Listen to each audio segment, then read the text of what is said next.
So guys, ito nga pala yung aking ginagamit sa pagdidilig ng ng mga dahon.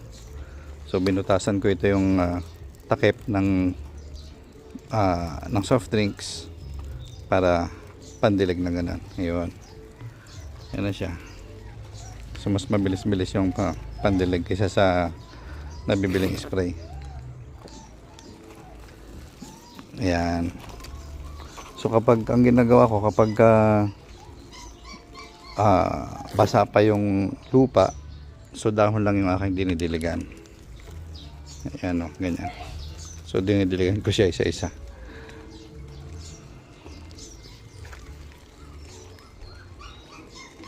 Ayan.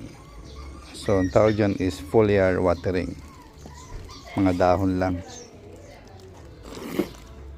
Dahon lang ang dinidiligan. So far guys is effective naman siya kasi since na nagdilig ako ng mga dahon is karoon ng maraming tubo, no? Kagaya nito. Ito yung lumang dahon niya. Kala ko mamamatay na yan eh. Ayan o, nangingilaw. Pero may mga bagong sibol siya. Bagong sibol.